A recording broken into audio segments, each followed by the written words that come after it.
미국 최고 교통 전문가가 한국에서 충격받고 무너졌어요. 세계 1위라던 미국 교통 기술이 한국에 와서 완전히 초라해졌다고 하는데요. 하버드 출신 권위자가 한국을 무시했다가 180도 태도가 바뀐 이유가 있었어요. 미국 연방교통국조차 인정할 수밖에 없던 한국의 실체였습니다. 우리가 몰랐던 대한민국의 숨겨진 위험을 지금 바로 공개하겠습니다. 영상을 시작하기 전에 구독과 좋아요는 영상을 제작하는데 큰 힘이 됩니다. 아침 회의실 분위기가 묘하게 가라앉았습니다. 미국 연방교통국 월간 보고 시간 중 프로젝터 화면에 던져진 컬럼비아 연구소의 최신 보고서가 우리 모두를 당혹스럽게 만들었습니다. 신뢰할 수 없는 내용이 거기 적혀 있었거든요. 한국의 교통 시스템이 미국을 앞질렀다는 내용이 있었죠. 허튼 소리 아닌가 싶었습니다. 저는 하버드 대학교에서 경제학 박사 학위를 받고 대중교통과 도시경제학을 집중적으로 연구해 온 교통 전문가 에드워드 모건입니다. 현재는 미국 연방교통국 자문위원으로 일하고 있죠. 미국이 세계 교통 기술을 선도한다는 건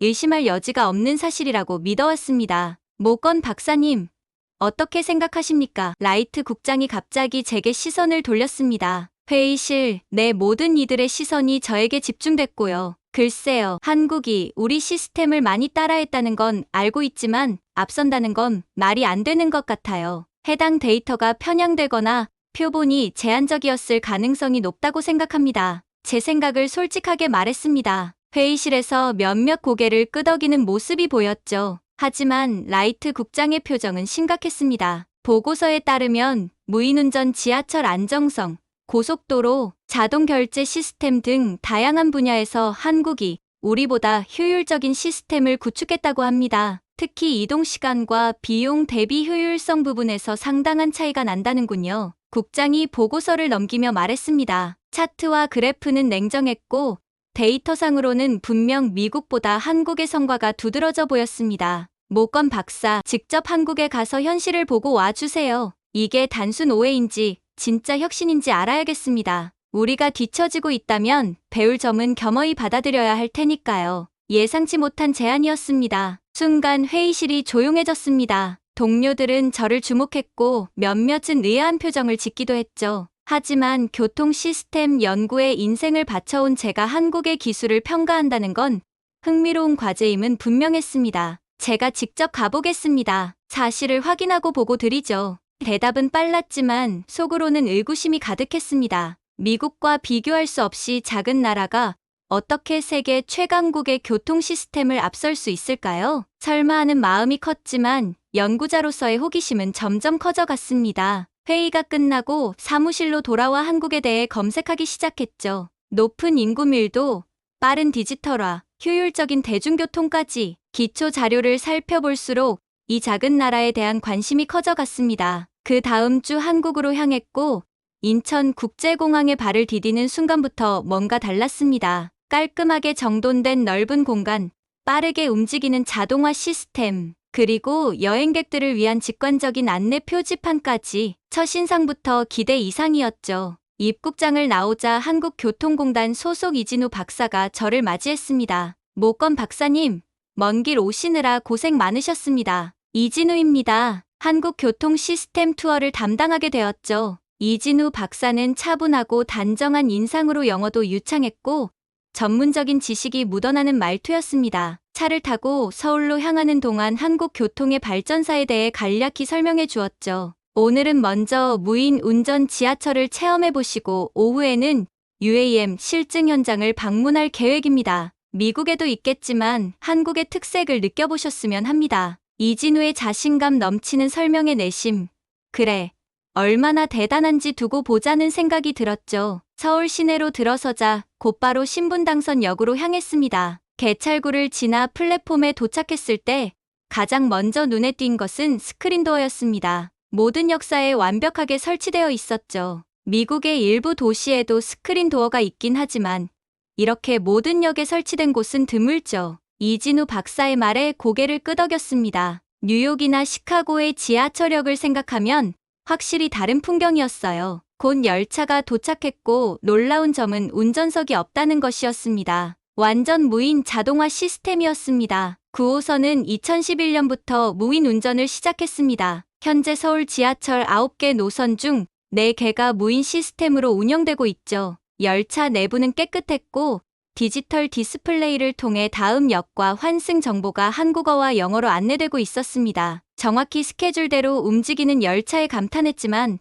아직 완전히 믿기지는 않았죠. 프랑스와 싱가포르 등 다른 나라에서도 무인 열차를 운영하고 있습니다만 한국의 경우 인구 밀도가 높은 대도시에서 이렇게 안정적으로 운영하는 것이 특징입니다. 점심을 간단히 해결한 후 우리는 강남 인근에 위치한 UAM 실증 현장으로 향했습니다. UAM 모빌리티의 약자로 도심 항공교통을 의미합니다. 말 그대로 하늘을 나는 택시죠. 미국에서도 우버나 조이라이드가 개발 중이라는 건 알고 있었지만 한국에서 이미 실증 단계에 들어섰다는 사실은 몰랐습니다. 이곳에서는 현대자동차, 한화시스템, SK텔레콤 등 대기업들이 정부와 협력해 2025년 상용화를 목표로 실증 사업을 진행 중입니다. 넓은 부지에 마련된 이착륙장과 관제 시스템을 둘러보았습니다. 특히 인상적이었던 건 정부와 민간 기업이 함께 프로젝트를 진행하는 협력 모델이었습니다. 미국에선 기업들이 각자 개발하고 정부는 규제에 중점을 두는 경향이 있는데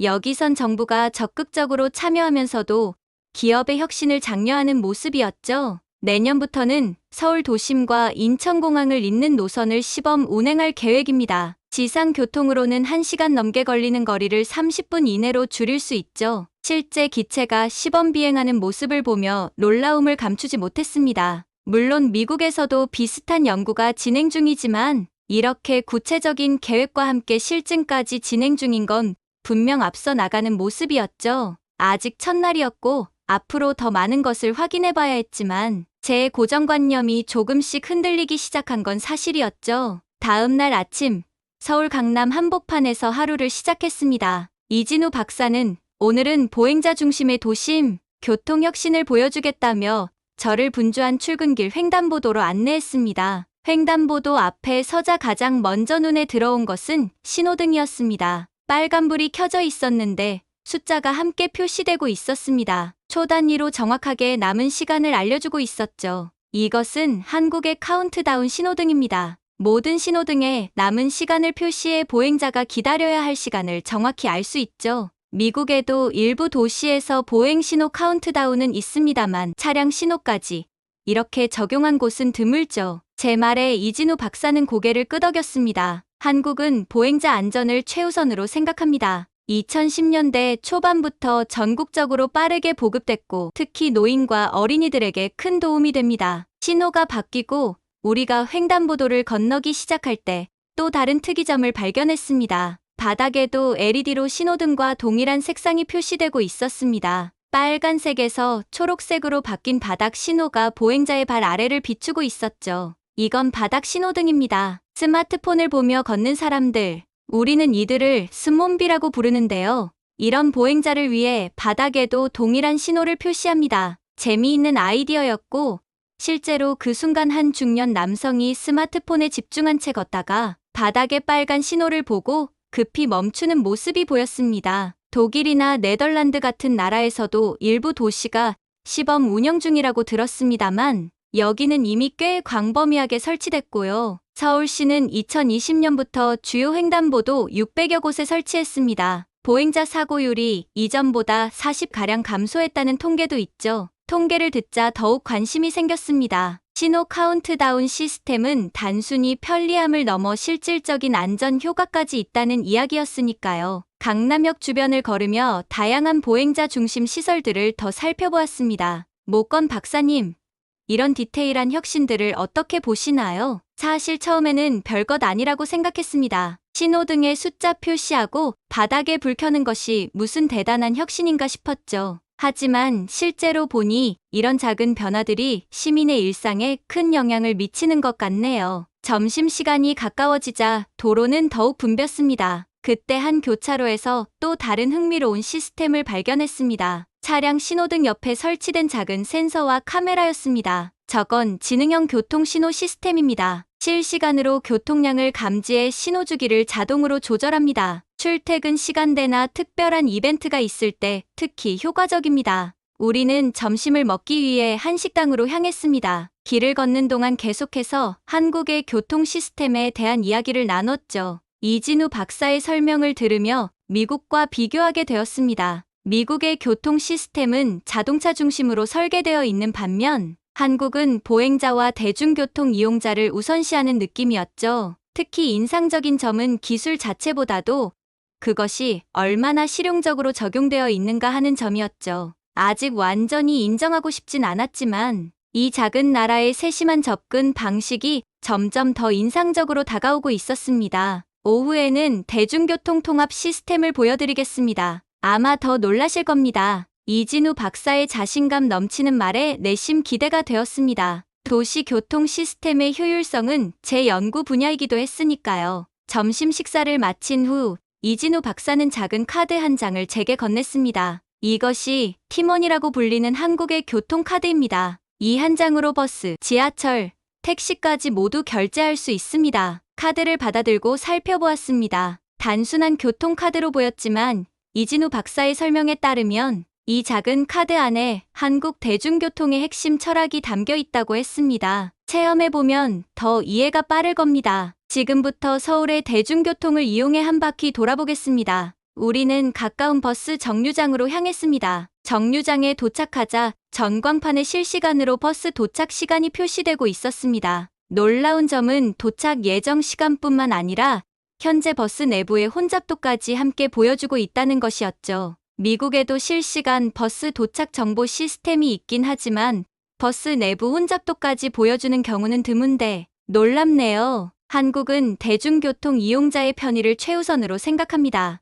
이런 정보 시스템이 모든 정류장에 설치되어 있죠. 곧 버스가 도착했고 우리는 카드를 태그한 후 탑승했습니다. 지금 저희가 탄 버스는 간선 버스입니다. 서울 버스는 색상으로 노선 특성을 구분하죠. 파란색은 간선, 초록색은 지선, 빨간색은 광역, 노란색은 순환 버스입니다. 체계적인 시스템이 인상적이었습니다. 미국에서도 버스 노선마다 번호가 있긴 하지만 이렇게 시각적으로 구분하는 방식은 특히 관광객이나 처음 방문하는 사람들에게 더 직관적으로 다가올 것 같았습니다. 몇 정거장을 지나 우리는 버스에서 내려 지하철로 갈아탔습니다. 카드를 한 번 더 태그하자 이진우 박사가 설명했죠. 방금 환승했죠. 지하철로 갈아타더라도 기본 요금만 지불하는 거죠. 30분 이내 환승은 추가 요금이 없습니다. 정말인가요? 미국에서는 대부분 버스와 지하철 요금이 별도로 청구되는데요. 일부 도시에서 환승 할인이 있긴 하지만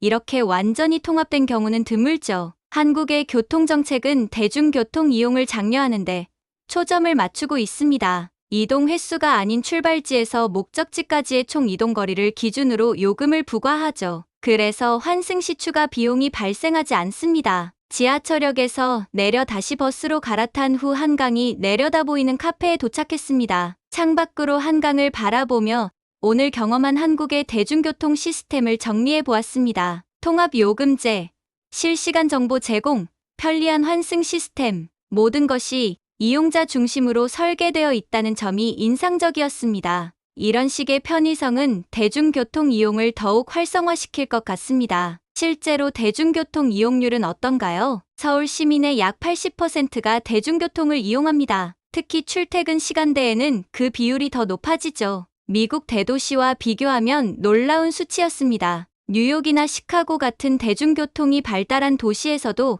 이 정도 비율은 쉽게 볼 수 없었으니까요. 내일은 고속도로 시스템을 보여드리겠습니다. 한국의 하이패스와 지능형 교통 시스템을 직접 체험해 보시죠. 셋째 날, 우리는 서울에서 전라도 광주로 향하는 여정을 시작했습니다. 오늘은 한국 고속도로 시스템이 어떻게 세계 최고 수준인지 직접 확인하실 겁니다. 차에 올라타자 이진우 박사는 내비게이션을 조작했습니다. 화면에 서울에서 광주까지의 경로가 표시되었고 예상 소요 시간과 함께 실시간 교통 상황이 컬러로 구분되어 나타났죠. 한국은 면적 대비 고속도로 길이가 세계 4위 수준입니다. 국토가 작은데도 고속도로망이 굉장히 촘촘하죠. 지도를 살펴보니 확실히 고속도로망이 거미줄처럼 전국을 연결하고 있었습니다. 미국은 국토가 넓어 전체적인 고속도로 길이는 길지만 면적 대비 밀도로 따지면 한국이 훨씬 높다는 점이 인상적이었습니다. ITS, 즉 지능형 교통 시스템으로 전국 교통량을 실시간 분석해 막히는 구간을 우회하도록 안내합니다. 교통 상황에 따라 차선 운영도 유동적으로 변경하죠. 고속도로 진입로에 접어들자 전광판에 실시간 교통정보와 사고 소식이 나타났습니다. 전국 주요 도로에 설치된 CCTV와 실시간으로 데이터를 수집하고 중앙관제센터에서 이를 분석해 즉시 반영합니다. 고속도로를 달리는 동안 톨게이트가 보이기 시작했습니다. 미국의 톨게이트를 떠올리며 속도를 줄일 것으로 예상했지만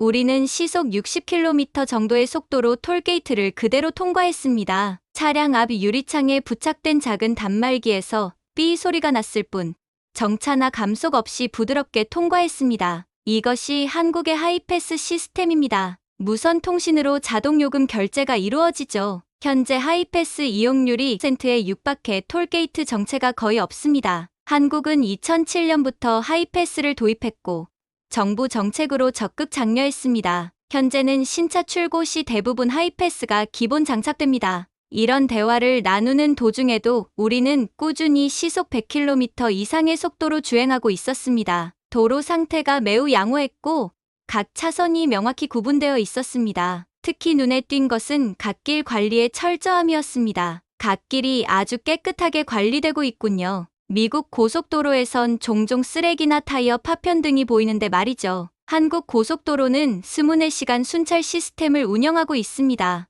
문제 발생 시 평균 4분 내로 현장에 도착할 수 있도록 거점별로 순찰차가 배치되어 있죠. 그렇게 대화를 나누며 몇 시간이 지난 후 우리는 휴게소에 도착했습니다. 이 또한 제가 예상하던 것과는 완전히 다른 모습이었습니다. 휴게소에 들어서는 순간 미국의 휴게소에 대한 고정관념이 완전히 무너졌죠. 주차장에 차를 세우고 내리자 마치 작은 쇼핑몰 같은 건물이 눈앞에 펼쳐졌습니다. 화장실과 패스트푸드점 몇 개가 전부인 미국 고속도로 휴게소와는 차원이 달랐죠. 이곳이 한국의 대표적인 고속도로 휴게소입니다. 단순한 휴식 공간이 아니라 음식, 쇼핑, 관광이 어우러진 종합 문화 공간이죠. 건물 안으로 들어서자 다양한 음식점들이 즐비했고 푸드코트에는 여러 지역 특산물을 활용한 음식들이 진열되어 있었습니다. 불고기, 호두과자, 알감자, 국밥 등 다양한 한국 음식들이 여행객들을 유혹하고 있었죠.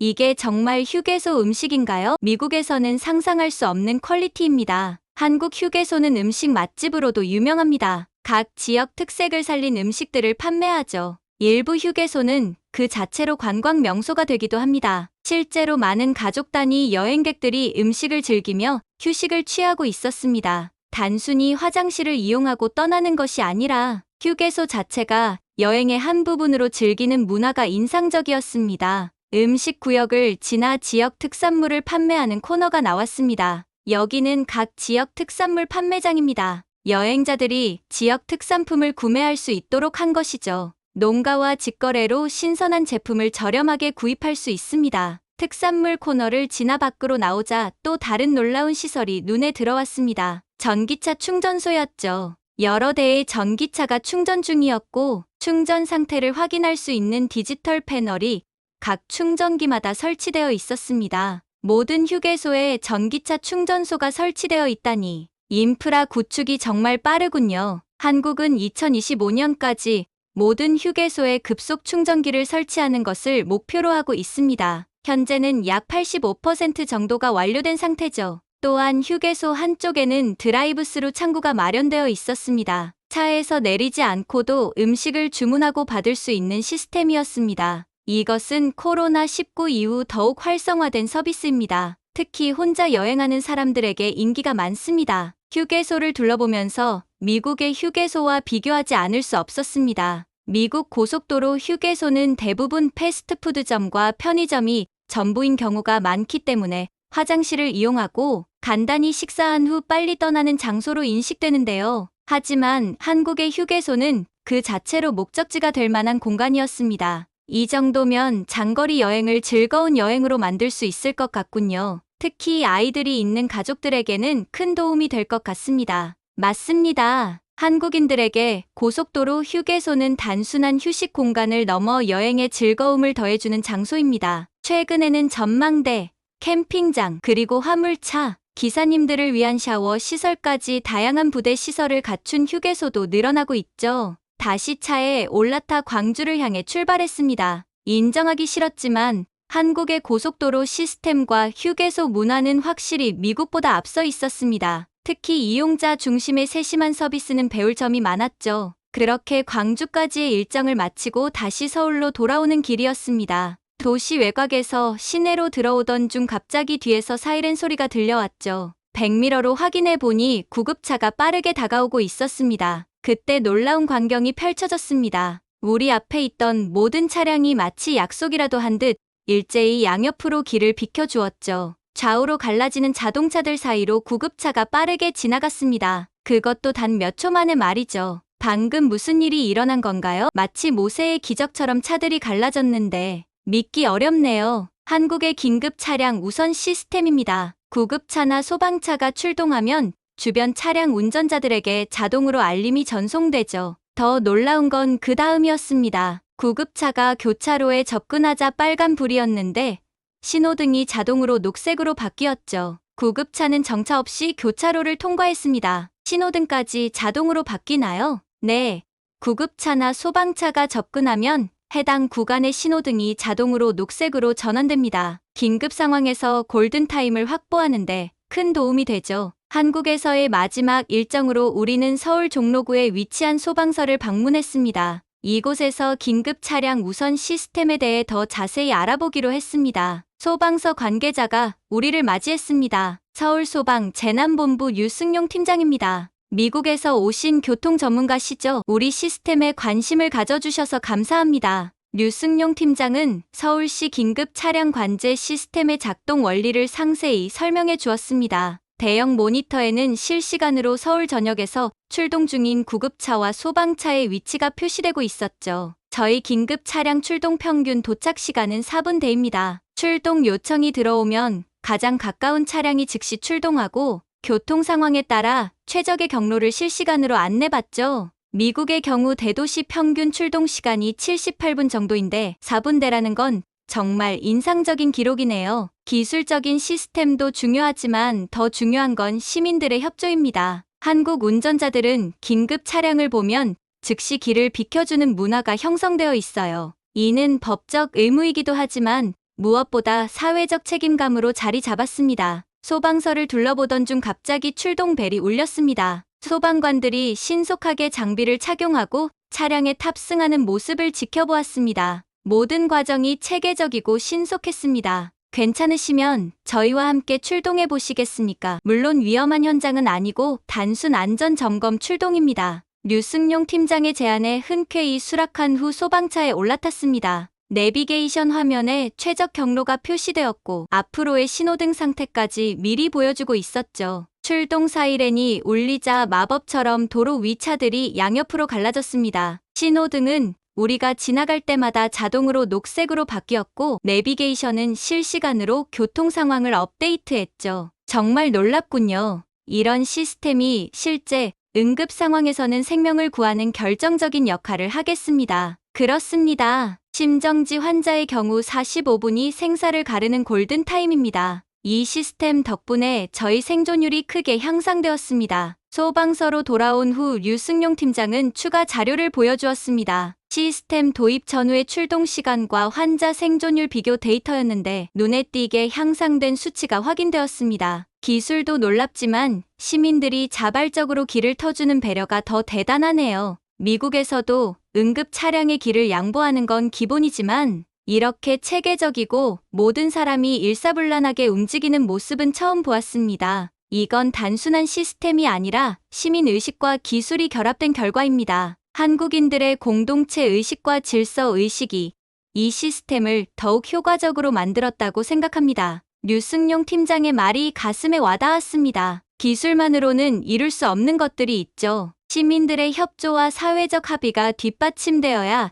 진정한 혁신이 가능하다는 것을 깨달았습니다. 그렇게 모든 일정을 끝마치고 다음날 다시 미국으로 돌아갔습니다. 평가 보고를 위해 미국 연방교통국 회의실을 다시 찾았죠. 일주일 전과 똑같은 장소지만 제 마음은 완전히 달라져 있었습니다. 라이트 국장을 비롯한 교통국 관계자들과 동료 연구원들이 회의실을 가득 채우고 있었죠. 모건 박사, 한국 교통 시스템에 대한 평가 보고를 시작해 주시죠. 라이트 국장의 말에 고개를 끄덕이며 발표를 시작했습니다. 지난주 한국 방문을 통해 저는 많은 것을 배우고 왔습니다. 솔직히 말씀드리자면 처음에는 상당히 회의적이었습니다. 보고서가 과장되었거나 한국의 특수한 상황만을 강조한 것이라 생각했죠. 하지만 이제는 인정합니다. 한국은 무인 지하철부터 휴게소 문화까지 모든 면에서 사람 중심 교통을 구현했습니다. 특히 기술과 사회 시스템의 조화가 인상적이었습니다. 회의실의 분위기가 달라졌습니다. 처음에는 의아한 표정이었던 동료들이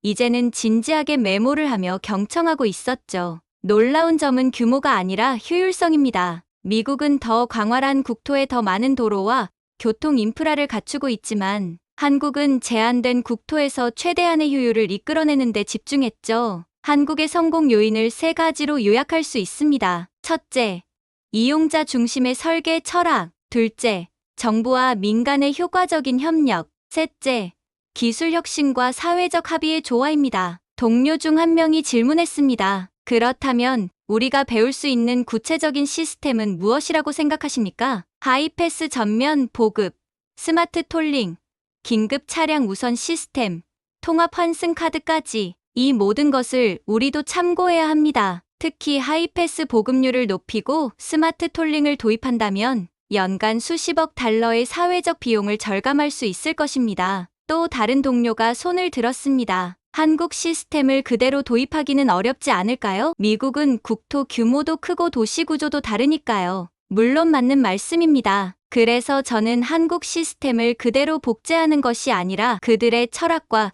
접근 방식을 배우자는 것입니다. 작은 디테일에 대한 관심, 이용자 중심의 설계, 그리고 효율성을 극대화하는 방식이죠. 라이트 국장이 생각에 잠긴 표정으로 물었습니다. 구체적으로 어떤 조치를 취해야 한다고 생각하십니까? 우선 한국과의 교류를 확대해야 합니다. 교통 전문가 교환 프로그램을 시작하고 한국의 성공 사례를 더 깊이 연구할 필요가 있죠. 그리고 시범 도시를 선정해 한국식 통합 교통카드 시스템을 도입해보는 것도 좋을 것 같습니다. 제 제안에 라이트 국장이 고개를 끄덕였습니다. 좋은 제안입니다. 당장 한국과 협력 연구를 시작해보죠. 미국도 이 흐름을 놓치면 안 되겠어요. 발표를 마치고 사무실로 돌아와 창밖을 바라보며 지난 일주일을 되돌아보았습니다. 처음에는 믿지 않았지만 이제 한국 교통이 미래를 이미 살고 있다는 것을 인정하게 되었죠. 교통 전문가로서 평생 연구해 온 분야에서 이렇게 새로운 관점을 얻게 될 줄은 몰랐습니다. 때로는 우리가 최고라고 믿는 것들에 의문을 가지고 다른 시각에서 바라볼 필요가 있다는 것을 깨달았습니다. 한국에서의 일주일은 제 전문가로서의 시야를 넓혀주었고